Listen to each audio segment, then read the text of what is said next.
یہ ایک حکمت کے وہ غامض مضامین ہیں کہ جن کو قرآن مجید نے بہت ہی اشارے صرف کر دیے ہیں، اس کے علاوہ یہ کہ ان پر تفصیلی بحث نہیں کی ہے، اور خود اس کا جو سبب ہے وہ میں بیان کر چکا ہوں، اس لیے کہ یہ حکمت و فلسفہ کے جو غامض مضامین ہیں ان کا تعلق ہے حکمات سے، اور عاقلہ را اشارہ کافی سے۔ اب جو میں نے یہ اس قدر طویل جو زندگی ہے انسان کی، اس کے لیے میں نے وہ لفظ ازلی بھی استعمال کر دیا کہ پوٹینشل ایگزسٹنس ہماری جو ہے وہ تو جب اللہ تعالیٰ کے علم میں ہم ہمیشہ سے موجود تھے۔ ایک تو یہ کہ علامہ اقبال کی جو نظم ہے زندگی کے عنوان سے بانگ ترام، اس میں دو شعر آج کے ہمارے اس درس کے اعتبار سے انتہائی اہم ہے، بلکہ اسی آیت کے اعتبار سے اہم ہے۔ پہلا شعر، تو اسے پیمانہ امروز و فرداں سے نہ ناپ، جاویداں پہ ہم دواں ہر دم جواں ہے زندگی۔ واقعہ یہ ہے کہ جو ان الفاظ کے اندر جو شوقت ہے، یہ اس آیہ مبارکہ کے پہلے حصے کی صحیح ترین تعبیر ہے۔ کیا تم سال گنتے ہو 60 سال 70 سال 80 سال؟ کیا یہ زندگی ہے؟ یہ تو تمہارے ذہن کی بڑی تنگی ہے۔ بلکہ میں نے وہ حقیقت زندگی کا اپنا مضمون شروع یہاں سے کیا کہ یہ لوگ کہ جو صرف تجربہ اور شہود کے اوپر ایمان رکھنے والے ہیں، وہ تو زندگی سمجھتے بس پیدائش سے موت تک کا وقت ہو، لیکن کیا یہ 30 40 50 60 سال 70 سال 80 سال، ان میں بھی پہلا حصہ گزر جاتا ہے جس میں شعور ہی نہیں، اور پھر بڑھاپا آ گیا تو کہ لا یعلم بعد علم شیئا، پھر کچھ شعور نہیں رہتا۔ بیچ کے 30 40 سال بمشکل ہے کہ جو شعور کے ہیں، تو کیا یہ کل ہماری حقیقت یہی ہے؟ اشرف المخلوقات جس کے بارے میں اللہ یہ فرمائے خلقتہ بیدی، میں نے اسے اپنے دونوں ہاتھوں سے بنایا، وَلَقَدْ كَرَّمْنَا بَنِي آدَمَ وَحَمَلْنَاهُمْ فِي الْبَرِّ وَالْبَحْرِ وَرَزَقْنَاهُمْ مِنَ الطَّيِّبَاتِ وَفَضَّلْنَاهُمْ عَلَى كَثِيرٍ مِّمَّنْ خَلَقْنَا تَفْضِيلًا، جس کی شان اس طریقے سے بیان کی جا رہی ہے، کیا اس کی حقیقت بس یہی ہوگی؟ اور اس میں بھی یہ کہ عمر دراز مانگ کے لائے تھے، 4 دن 2 آرزو میں کٹ گئے، 2 انتظار میں۔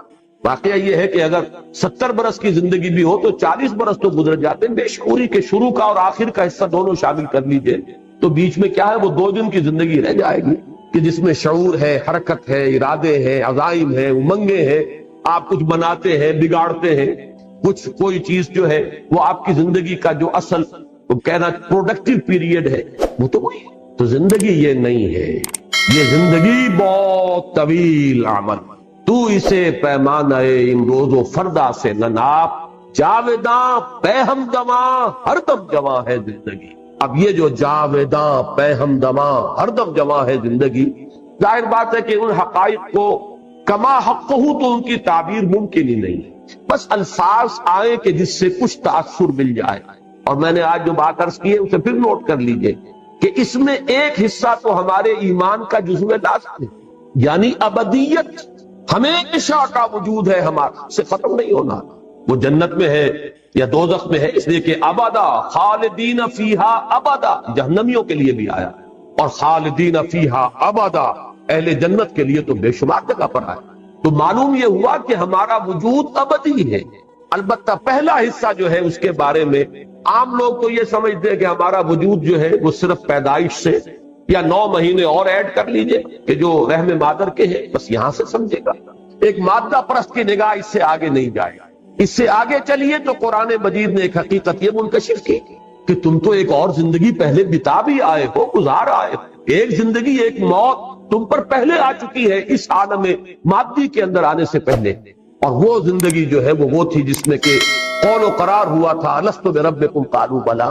اور تیسری بات میں نے عرض کی ہے، یہ بہت گہرے فلسفے کی بات ہے کہ در حقیقت اس سے بھی پہلے ہمارا ایک وجود، پوٹینشل وجود موجود تھا، علم خداوند۔ اب اس کے لیے میں علامہ اقبال کا ایک شعر آپ کو سنا رہا ہوں، فارسی کا، فلسفہ اور حکمت کے اعتبار سے بہت اونچا شعر ہے۔ بضمیرت آرمیدم تو بے جوش خود نمائی، بکنار برفگندی در آبدار خود را۔ اللہ سے خطاب کر رہے ہیں کہ اللہ میں تو تیرے اندر، ضمیر کہتے ہیں کسی کی مخفی حقیقت، اندر کی شے، میں تیرے باطن میں بڑے آرام میں سو رہا تھا، یعنی میں تھا موجود، ایک صور علمیہ کے اعتبار سے میں تیرے علم میں تھا۔ اب تیرے علم میں تھا تو میں تھا، لیکن میں تیرے وجود مطلق میں میرا ایک وجود تھا، بالکل جیسے کہ ایک سیٹی کے اندر، یہ ایک مثال آگے دی ہے تو تشبیہ، سی پی کے اندر موتی موجود ہوتا ہے، لیکن سی پی ایک وقت تک بند رہتی ہے، موتی ظاہر نہیں ہوتا۔ بضمیرت آرمیدم، تو بجوش خود نمائی، پروردگار تو نے اپنے آپ کو ظاہر کرنے کے لیے تو نے یہ کائنات بنائی، مجھے بھی بنائی۔ یہ جو اگرچہ قرآن مجید میں کوئی نص قطعی کے طور پر یہ مضمون میرے علم کی حد تک نہیں ہے، اور اس حدیث پر بھی محدثین کا تو ظاہر بات ہے کہ اس پر گفتگو ہے اور جرا ہے، لیکن یہ کہ اکثر ہمارے ہاں کے حکماء اور فلسفہ اسے تسلیم کرتے ہیں کہ اللہ تعالیٰ نے یہ کائنات کیوں پیدا کی۔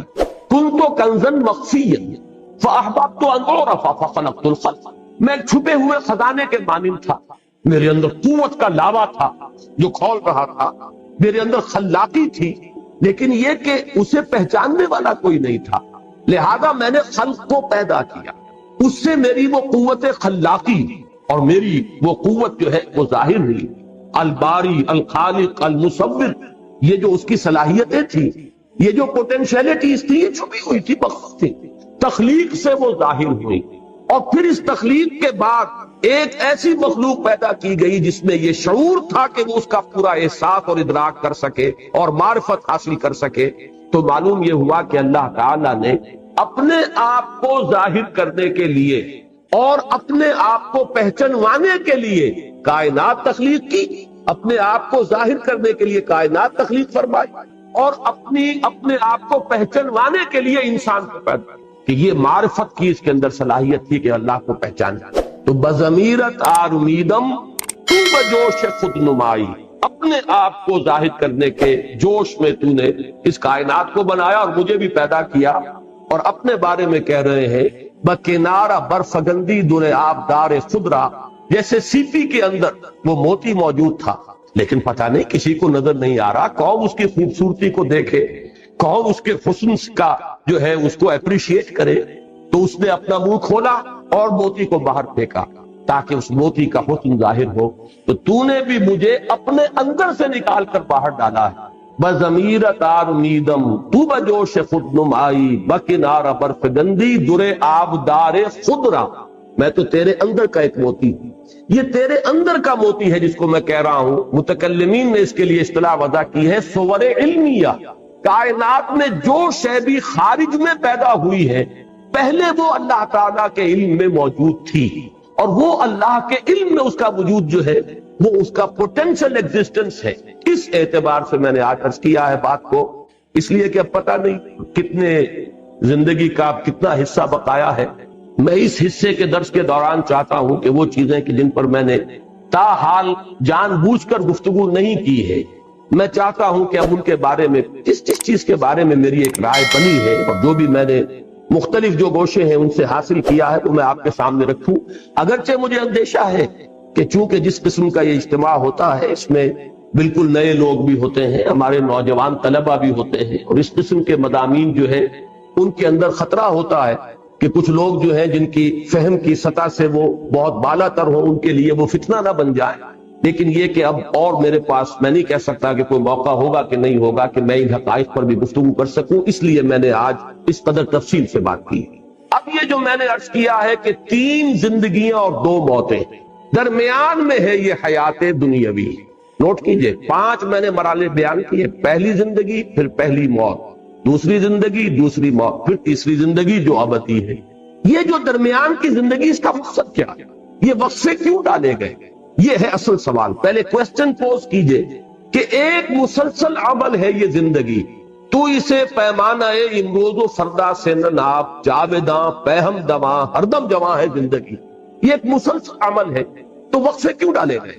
وقفے کا لفظ میں خاص طور پر استعمال کر رہا ہوں، وہ شعر میں آپ کو سن چکا ہوں۔ موت ایک زندگی کا وقفہ، یعنی آگے بڑھے گی دم لے کے۔ یہ موت معدوم ہونے کا نام تو ہے ہی نہیں، یہ بھی زندگی کی ایک ایسی کیفیت ہے جس میں ہم شعور سے محروم ہو جاتے ہیں۔ شعور کے ساتھ تھے پہلی زندگی میں جب عہد کیا الست بربکم قالوا بلا، پھر وہ ارواح موجود تھی، معدوم نہیں ہو گئی معاذ اللہ، لیکن شعور نہیں تھا، سلا دی گئی، کولڈ سٹوریج کے اندر سلا دی گئی۔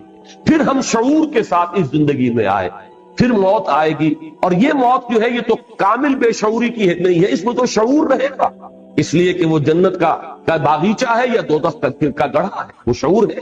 اگرچہ وہ شعور جو ہے وہ آج ہم نہیں سمجھ سکتے ہمارے اس وقت کے شعور سے اس میں کیا فرق ہوگا، نیم شعوری کی کیفیت تو بہرحال ہے، اور اس کے بعد جو ہے وہ ہماری زندگی باشعور جو ہے وہ ابدی زندگی ہے۔ تو ان 5 میں درمیانی جو ہے حیات دنیاوی جو ہم سب کی جانی پہچانی ہے، ہمارے تجربے میں آ رہی ہے، ہم اسے بسر کر رہے ہیں۔ بلکہ میں بعض اوقات یہ کہا کرتا ہوں، اور یہ دوسرے رکوع میں یہ بحث آئے گی انشاءاللہ، کہ ایک تو ہے زندگی بسر کرنا، ایک ہے کہ زندگی انسان کو بسر کر رہی ہوتی ہے۔ ہم خود نہیں جی رہے ہوتے، زندگی ہمیں بتا رہی ہوتی ہے، اس لیے کہ ہم نے اپنا کوئی مقصد معین کیا، نہ کوئی ہدف معین کیا، نہ کوئی نصب العین ہے، تو در حقیقت ہم جی نہیں رہے، بلکہ زندگی ہمیں گھسیٹ کر لے کر جا رہی ہے۔ یہ جیسے کہ اگلی رکوع میں آئے گا کہ ایک وہ ہے جو سیدھا چل رہا ہو، فَمَن يَمْشِي مُكِبًّا عَلَى وَجْهِهِ أَهْدَىٰ أَمَّن يَمْشِي سَوِيًّا عَلَى صِرَاطٍ مُسْتَقِيمٍ۔ اور وہ گھسٹ رہے ہیں، کچھ لوگ صرف اپنے پیٹ کے بل گھسٹ رہے ہیں، پیٹ کھانے کو مانگتا ہے، ڈال دیا تو وہ زندگی کی گاڑی چلی جا رہی ہے، وہ خود جی نہیں رہے، یہ زندگی برائے زندگی ہے، جبکہ زندگی در حقیقت کسی مقصد کے لیے ہونی چاہیے، کوئی آدرش ہو، کوئی نصب العین ہو، کوئی آئیڈیل ہو، کوئی آپ کا مقصود و مطلوب ہو، تب زندگی ہے۔ تو ایک ہے زندگی بسر کرنا، یہ بہت کم لوگوں کو نصیب ہے۔ حقیقت میں زندگی بسر کرتی ہے اکثر و بیشتر لوگوں کو، وہ زندگی نہیں گزارتے، زندگی انہیں گزارتی۔ بہرحال یہ زندگی جو ہم گزار رہے ہیں، یا وہ زندگی جو ہمیں اس وقت گزار رہی ہے، بسر کر رہی ہے، اس کی غائب کیا ہے؟ یہ ہے جو دوسرا ٹکڑا اس آیہ مبارکہ کا، لِيَبْلُوَكُمْ أَيُّكُمْ أَحْسَنُ۔ انتہائی اہم ہے کہ یہ در حقیقت ایک امتحانی وقفہ، اس میں ٹیسٹنگ پیریڈ اس کو شمار کیجئے، امتحان، جیسے ایک 3 گھنٹے کا امتحان ہوتا ہے، میں بات یہ کہا کرتا ہوں 3 گھنٹے کا امتحان، چونکہ ہر ایک شخص اس سے واقف ہے، یہ ایک 30 سال کا امتحان، فرق کچھ نہیں ہے، یہ تو کوانٹیٹیٹو معاملہ ہے، کوانٹیٹیٹو کوئی فرق نہیں ہے۔ 3 گھنٹے کا امتحان، 30 سال کا امتحان۔ 30 سال میں اس لیے کہہ رہا ہوں کہ چاہے عمر کتنی بھی ہو، میں عرض کر چکا ہوں کہ پروڈکٹیو پیریڈ جو ہے انسان کی زندگی کا، جس میں وہ کچھ بناتا ہے یا بگاڑتا ہے، وہ در حقیقت وہ 30 سال کے لگ بھگ بنتے ہیں، 30 نہیں 40 سال ہو جائیں گے، اللہ خیر سے۔ تو یہ اس کا امتحان، یہ بہت اہم بات ہے قرآن مجید کے فکر اور فلسفے کو سمجھنے کے لیے۔ پوری زندگی انسان کی اس امتحان ہی سے عبارت ہے۔ میں نے ایک مضمون لکھا تھا حج کی حقیقت پر، اور حضرت ابراہیم علیہ السلام کی شخصیت کے حوالے سے میں نے امتحانی مراحل گنوائے۔ پہلا امتحان انسان کا اس کے شعور کا ہوتا ہے کہ آیا وہ اپنے پروردگار کو پہچانتا ہے یا نہیں، اسی عالم محسوسات میں گم ہو کر رہ جاتا ہے، یا یہ کہ اس سے اوپر ابھرتا ہے، اور وہ کھول آنکھ زمین دیکھ، فلک دیکھ، فضا دیکھ، مشرق سے ابھرتے ہوئے سورج کو ذرا دیکھ۔ ان آیات الہیہ کے ذریعے سے اگر وہ معرفت حاصل کرتا ہے اللہ کی، تو پہلے امتحان میں پاس ہو گئے، اور اگر وہ اسی میں گم ہو کر رہ گیا، صرف حیوانوں کا سا دیکھنا دیکھتا رہا اور حیوانوں کا سا سننا سنتا رہا، تو گویا کہ وہ ناکام ہوا، وہ تو ضل ضلالا بعیدا، جس نے خدا کو پہچانا ہی نہیں، وہ تو پہلے ہی امتحان میں فیل۔ اب جس نے پہچان لیا، اب اس کے بعد استقامت کا امتحان آئے گا، ان الذین قالوا ربنا اللہ ثم استقاموا۔ اب عمل کا امتحان شروع ہوگا، اللہ کا حکم ہے اس کو مانو، اللہ نے روکا ہے رکو، پھر اللہ تو اب تمہارے لیے ایک سے ایک چیلنج نیا لائے گا۔ پرائمری کا امتحان پاس کر لو گے تو مڈل ہے، پھر میٹرک ہے، پھر آگے چلے گا۔ حضرت ابراہیم علیہ السلام کا پہلا امتحان، باپ نے گھر سے نکالا، مہجرنی ملیہ قال سلام علیک، وہ اللہ تعالیٰ کی توحید پر قائم ہے۔ پہلا امتحان جو ہے عمل کا پاس کیا ہے کہ وہ باپ نے گھر سے نکال دیا۔ اس کے بعد اس سے بڑا امتحان، اب وہ نمرود کے دربار میں پیش ہو رہی ہے، لیکن ان کا صبر، ثبات، استقامت، ان کا عزم، ان کا حوصلہ قائم ہے، اور آنکھوں میں آنکھیں ڈال کر بات کی ہے، جو مجادلہ سورہ بقرہ میں آیا ہے کہ تم اگر خدائی کے مدعی ہو تو اللہ تعالیٰ سورج کو مشرق سے نکالتا، مغرب سے نکال کے دکھاؤ، فَبُہِتَ الَّذِي كَفَرَ۔ تیسرا امتحان، ڈال دو اس کو آگ میں، اس کو جلا دو، بہت بڑا الاؤ بنا دیا گیا اور کھڑا کر دیا گیا، اب بھی آخری موقع ہے، باز آ جاؤ، رجوع کرنا۔ یہ امتحان، کامیاب ہوئے، بے خطر کود پڑا آتش نمرود میں، عشق عقل ہے محو تماشائے نبے بام۔ چوتھا امتحان، انی مہاجر الی ربی سیہدین، گھر بار وطن کو چھوڑ کر بالکل سمجھیے ان ولڈرنس نکل گئے ہیں، اس لیے کہ اس وقت کی دنیا کا تصور کیجئے، آج سے 4 ساڑھے 4 ہزار سال قبل کی دنیا، کہاں معلوم تھا کہ کہاں جا رہے ہیں، کیا حالات ہوں گے، کہاں پر ہمیں کوئی ہوٹل بنے ہوئے ملیں گے یا سرائیں ملیں گی، لیکن نکل گئے۔ پھر پوری زندگی مہاجرت میں ہے، آج یہاں ہے کل وہاں ہے۔ اور آخری امتحان جس پر کہ میں نے الفاظ لکھے ہیں کہ اس سے بڑی کامیابی اور کوئی نہیں ہو سکتی کہ ممتحن پکار اٹھے کہ بھائی امتحان واقعتاً بڑا کڑا تھا۔ وہ جو فرمایا گیا ہے کہ اب اپنے بیٹے کو 100 برس کا بوڑھا جس نے دعائیں مانگ مانگ کر بیٹا لیا تھا، اور اب وہ بیٹا 13 برس کا ہوا ہے، فلما بلغ معه السعی، جبکہ وہ بھاگ دوڑ کے قابل ہوا ہے، جبکہ بازو بن گیا ہے بوڑھے باپ کا۔ اور اچھے الفاظ وہاں پر میرے قلم سے اس وقت نکل گئے کہ وہ بوڑھا باپ دیکھ دیکھ کر جی رہا ہوگا، بیٹے کو جوان ہوتا دیکھ رہا ہے، میرے مشن کا علم بردار، میرے کام کو آگے لے کر چلنے والا، میرے دست و بازو بننے والا اللہ نے مجھے عطا فرمایا ہے، ولی عطا فرمایا ہے، ساتھی عطا فرمایا ہے۔ آخری امتحان جو ہے ممتحن کے ترکش امتحان میں ایک تیر باقی تھا، اور وہ سب سے زیادہ کاری تیر، جب اس میں کامیاب ہوئے ہیں فلما اسلما وتلہ للجبین ونادیناہ یا ابراہیم قد صدقت الرؤیا انا کذلک نجزی المحسنین، اور اس میں فرمایا ان ھذا لہو البلاء المبین، کوئی شک نہیں کہ یہ بہت بڑا امتحان تھا ابراہیم، تم نے سب پاس کر دیا۔ یہ حضرت ابراہیم کی شخصیت اس اعتبار سے کہ پوری زندگی مسلسل امتحان کی زندگی۔ یہی وجہ ہے کہ سورہ بقرہ میں ایک آیت میں اس کو سمو لیا، وَإِذِ ابْتَلَىٰ إِبْرَاهِيمَ رَبُّهُ بِكَلِمَاتٍ فَأَتَمَّهُنَّ قَالَ إِنِّي جَاعِلُكَ لِلنَّاسِ إِمَامًا۔ یاد کرو جب کہ اللہ نے امتحان لیا، ابتلا کیا، آزمایا ابراہیم کو بڑے بڑے امتحانات میں، کلمات، اس لیے کہ یہ تفخیم کے لیے ہے، تنکیر نکرہ کا لفظ، بڑے بڑے امتحانات میں سے گزارا، اور جب وہ تمام میں پورا اترا تب کہا انی جاعلک للناس اماما، اب میں تمہیں پوری نوع انسانی کا امام بنا رہا۔ اس مقام پر فائز ہونے کے لیے وہ تمام ٹیسٹ جو ہے وہ پاس کرنے پڑے حضرت ابراہیم کو علیہ السلام۔ تو در حقیقت پوری زندگی امتحان، یہی امتحان ہے کہ جو اب آپ پر دنیا کی جو کیفیات عدلتی بدلتی رہتی ہیں، کبھی فراخی ہے، کبھی تنگی ہے، کبھی صحت ہے، کبھی بیماری ہے، کبھی مفلسی ہے، کبھی تمنگری ہے، کبھی حالت خوف ہے، کبھی حالت امن ہے، کبھی اللہ نے چھپر پھاڑ کر کچھ دے دیا ہے، اور کبھی اچانک جو کچھ تھا چھین لیا۔ یہ سب کیا ہے؟ امتحان۔ چنانچہ سورۃ الفجر کے اندر جو مضمون آیا ہے کہ فَأَمَّا الْإِنسَانُ إِذَا مَا ابْتَلَاهُ رَبُّهُ فَأَكْرَمَهُ وَنَعَمَهُ فَيَقُولُ رَبِّي أَكْرَمَنِ وَأَمَّا إِذَا مَا ابْتَلَاهُ فَقَدَرَ عَلَيْهِ رِزْقَهُ فَيَقُولُ رَبِّي أَهَانَنِ كَلَّا۔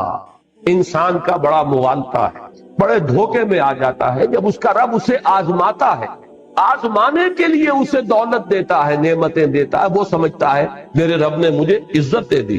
عزت نہیں ہے، امتحان ہے خدا کے بندے۔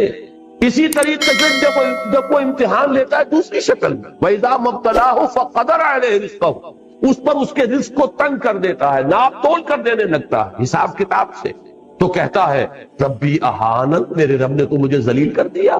نہیں، یہ ذلت نہیں، وہ عزت نہیں، یہ ذلت نہیں۔ عزت اور ذلت کا فیصلہ تو قیامت کے دن ہوگا، ذالک یوم التغابن، جس کو اس دن جس کا اعزاز ہو گیا وہ ہے عزت والا، اور جو اس روز ذلیل ہو گیا اور عذاب مہین کے اندر مبتلا کر دیا گیا وہ ذلیل ہو گیا۔ باقی اس دنیا کی زندگی میں یہ کیفیت بھی امتحان کی ہے، وہ کیفیت بھی امتحان کی۔ تو اس پورے کے اوپر، زندگی کے اوپر اس کو پھیلائیے کہ در حقیقت یہ حیات دنیاوی جس کو ہم اپنی غلط فہمی میں زندگی کہہ بیٹھتے ہیں، یہ زندگی نہیں ہے، یہ 3 زندگیوں میں سے ایک زندگی ہے، بلکہ 5 زندگیوں میں سے ایک زندگی، اس لیے کہ موت بھی ایک طرح کی زندگی ہے، بے شعوری کی زندگی ہے در حقیقت موت، معدوم ہونے کا نام تو ہے ہی نہیں۔ تو 5 وقفے ہیں جن میں یہ درمیانی وقفہ ہے جو ہم یہاں بسر کر رہے ہیں، اور اس کی حیثیت ایک امتحانی وقفے کی ہے۔ تو میں نے جو دوسرا شعر کہا تھا علامہ اقبال کی اس نظم میں، وہ اس نظم کا آخری شعر ہے، قلزم ہستی سے تو ابھرا ہے مانند حباب، اس زیاں خانے میں تیرا امتحان ہے زندگی۔ یہ امتحان کا ایک پیریڈ ہے۔ اور بڑا پیارا ایک شعر کہا ہے، تو عرصۂ محشر میں ہے پیش کر غافل عمل کوئی اگر دفتر میں ہے، کہ تم سمجھتے ہو کہ وہ حشر جو پھر بعد میں ہو، وہ تو در حقیقت حشر کا ظہور ہے، اصل میں عرصہ محشر میں ہم اس وقت، عرصہ ہے یہ عرصہ نہیں ہے، لم عرصہ کہتے ہیں میدان کو، عرصہ محشر میں ہے۔ یہ پہلا مصرع پورا کیا ہے؟ یہ گھڑی محشر کی ہے تو عرصہ محشر میں ہے، پیش کر غافل عمل کوئی اگر دفتر میں ہے۔ یہ زندگی ہے اصل محشر۔ وہ محشر جو ہوگا وہ در حقیقت اس کے نتائج کے اعلان کے لیے ہوگا۔ اصل میں تو اگر کوئی عمل کا تمہارے دفتر میں ہے تو نکالو، برابر ہر چیز اندر سینہ داری، سرود نالے آہے فغانے جو تمہارے اندر ہے اسے باہر نکال کر پیش کرو، اس لیے کہ در حقیقت یہ حشر یہاں ہو رہا ہے۔ جیسے کہ آتا ہے حاسبوا انفسکم من قبل ان تحاسبوا، اصل میں تو محاسبے کے عالم میں اس اگر ہم پہچان لیں کہ ہمارا امتحان اب ہو رہا ہے، اور وہ جو نتیجے کے دن ہے وہ تو در حقیقت اس کا ظہور ہے، اس کے نتیجے کا اصل تو ہم یہاں بنا یا بگاڑ رہے ہیں اپنی قسمت کو اور اپنے مستقبل کو اور اپنی ابدی زندگی۔ تبارک الذی بیدہ الملک وہو علی کل شیء قدیر الذی خلق الموت والحیاۃ لیبلوکم ایکم احسن عملا، تاکہ تمہیں آزمائے۔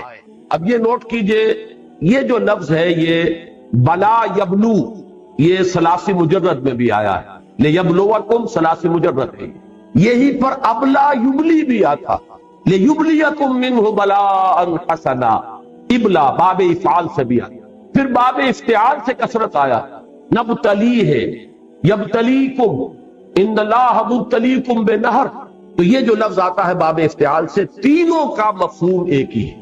بہت سے الفاظ جو ہے وہ مختلف ابواب میں آنے کے بعد مفہوم کچھ بدلتے ہیں، لیکن بلا یبلو، ابلا یبلی، ابتلا یبتلی، ان تینوں کا مفہوم ایک ہی ہے۔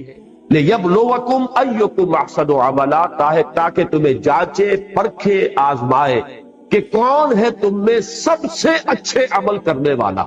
اب اس کے حوالے سے میرا ذہن منتقل ہوا ہے فوری طور پر، جو ڈارون کا نظریہ ہے اس کے ضمن میں دو اصطلاحات آپ نے سنی ہوں گی، اسٹرگل فار ایگزسٹنس، کہ یہاں دنیا میں اپنے وجود کو برقرار رکھنے کے لیے ایک اسٹرگل ہے، ایک مقابلہ ہے، ایک مسابقت ہے، ایک دوسرے کے ساتھ ہم زور آزمائی کر رہے ہیں اپنے آپ کو برقرار رکھنے کے۔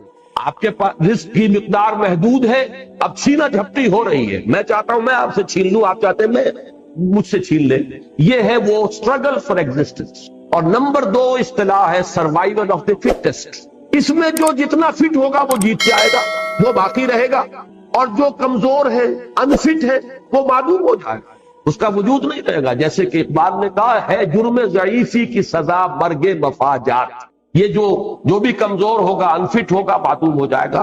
یہ ڈارون کے فلسفے میں یہ سپیشیز جو ختم ہو گئی، بڑے بڑے حیوانات ہوتے تھے، ڈائنوسارز وغیرہ، اب ان کا کہیں وجود نہیں ہے۔ کیوں ختم ہو گئے؟ کہ وہ اپنے آپ کو ماحول کے ساتھ سازگار نہیں کر سکے۔ جنہوں نے اپنے آپ کو ماحول کے ساتھ سازگار اور موافق بنا لیا وہ باقی رہے، جو فیل ہو گئے وہ ختم۔ تو میں نے یہ اصطلاحات صرف رکھی ہے، فلسفہ پڑھانا جو ہے ڈارون کا یا اس کی نفی یا اس کا اس بات پیش نظر نہیں ہے۔ قرآن مجید نے لفظ استعمال کیا ایکم احسن عملا، یہ سروائیول آف دی فٹسٹ نہیں ہے، بلکہ جو تم میں سے چناؤ ہے، فٹسٹ کو اللہ چننا چاہ رہا۔ اللہ تعالیٰ نے یہ تمام امتحان کی چھلنی لگائی ہے کہ تم میں سے جو بہترین عمل کرنے والے ہو انہیں وہ چنے گا۔ ایکم احسن عملا، تم میں سے کون ہے بہترین عمل کرنے والے۔ اب اس کی بھی بہت دور تک جو ہے بات جاتی ہے۔ علامہ اقبال نے ایک خیال ظاہر کیا ہے، اگرچہ مجھے اس خیال سے اتفاق نہیں ہے، لیکن فلسفے کا ایک نقطہ ہے۔ وہ یہ کہتے ہیں کہ ریزریکشن جو ہے یہ در حقیقت ارن کی جانے والی شے، یہ ایسے ہی نہیں مل جائے گی۔ اگر آپ نے اس زندگی کے اندر اعمال صالحہ کے ذریعے سے اپنی خودی کو مضبوط کر لیا تو یہ خودی جو ہے اس پر موت کا کوئی اثر وارد نہیں ہو سکے گا، یہ سروائیو کرے گی۔ لیکن اگر عمل صالح کے ذریعے سے آپ نے خودی کو مستحکم نہیں کیا تو معدوم ہو جائے گا، اس لیے کہ پھر آپ کی حیثیت جو حیوانات کی ہے۔ جس طریقے سے کہ حیوانات کے لیے ریزریکشن نہیں ہے، اسی طریقے سے انسانوں کے لیے بھی نہیں۔ یا یہ کہ حیوانات کے بارے میں حدیث ہے کہ ان کو بھی دوبارہ زندہ کیا جائے گا، اور جو ایک دوسرے پر انہوں نے زیادتیاں کی ہوں گی، کسی نے کسی کو سینگ مارا تھا، کسی نے کسی اور کو لات نصیب کی تھی، اس کا بدلہ دلوا کر پھر معدوم کر دیا جائے گا، یہ ایک حدیث ہے۔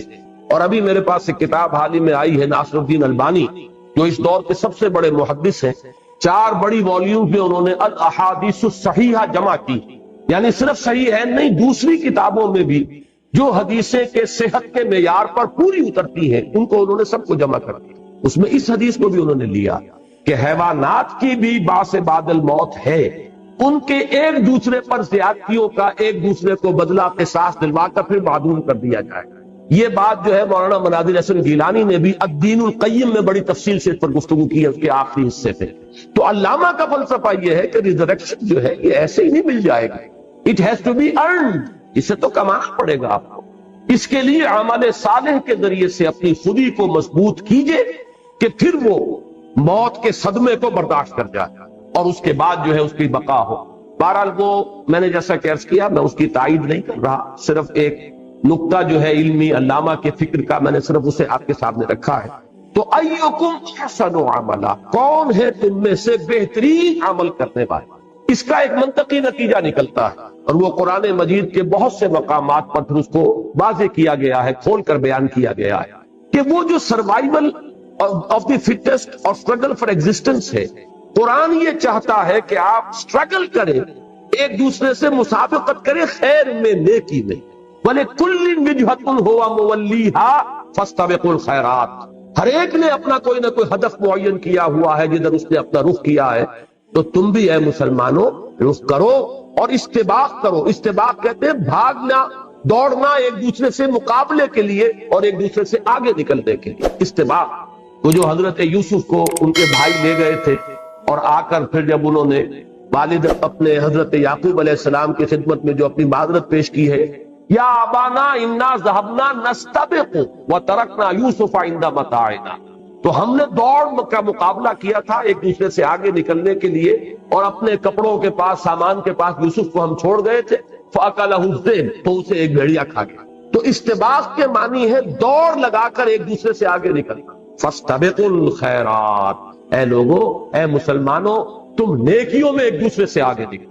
یہ لفظ سورہ حدید میں آیا، وہاں پر باب مفاعلہ سے مسابقت سے آیا، سابقوا الی مغفرۃ من ربکم وجنۃ عرضها کعرض السماء والارض. معلوم ہوا کہ سٹرگل جو کی تو برقرار ہے، مسابقت اسینشلی موجود ہے. ایک دوسرے سے آگے بڑھنے کا جذبہ جو ہے یہ غلط نہیں ہے، پسندیدہ ہے. صرف یہ کہ اس کے رخ کو بدل دو. تم دنیا میں ایک دوسرے سے آگے نکلنا چاہ رہے ہو، تم دولت میں، جائیداد میں، دنیاوی شہرت میں، دنیاوی وجاہت میں، اس میں ایک دوسرے کو جو ہے شکست دینے کے درپے ہو، ایک دوسرے سے آگے نکلنے کی فکر کرے ہو. تمہارا مقام اس سے بہت بلند ہے. تم نیکیوں میں ایک دوسرے سے آگے نکلو، بھلائیوں میں ایک دوسرے سے آگے نکلو، خدمت خلق میں ایک دوسرے کو مات دینے کی کوشش کرو، ایک دوسرے سے آگے نکلنے کی کوشش کرو. تو معلوم یہ ہوا کہ اسی میں ایکم احسن عملا، اس میں ایک مسابقت اور ایک استباق، ایک دوسرے سے آگے بڑھنے، سٹرگل کرنے، ایک دوسرے سے آگے نکلنے کی کوشش جو ہے اس کی طرف بھی اشارہ موجود ہے کہ جو پھر مدنی صورتوں میں جیسا کہ میں نے دو مثالیں آپ کو دے دی. سورہ بقرہ میں فرمایا وَلِكُلٍّ وِجْهَةٌ هُوَ مُوَلِّيهَا فَاسْتَبِقُوا الْخَيْرَاتِ، اور وہاں سورہ حدید میں فرمایا سابقوا الی مغفرۃ من ربکم وجنۃ عرضها کعرض السماء والارض. تو مسابقت کا جذبہ اپنی جگہ درست ہے، یہ فطرت انسانی میں ودیت شدہ ہے. البتہ اس پہ صحیح رخ پر ڈالنے کی بات ہے کہ اس کو نیکیوں اور بھلائیوں، خیرات اور حسنات اور خدمت خلق کے رخ پر ڈالو اور اس میں ایک دوسرے سے پڑھنے کی کوشش کرو. وَهُوَ الْعَزِيزُ الْغَفُورُ، اور وہ العزیز ہے زبردست اور غفور ہے بخشنے والا. اس کا تعلق اسی امتحان کے ساتھ، امتحان کا نتیجہ دینے پر قادر.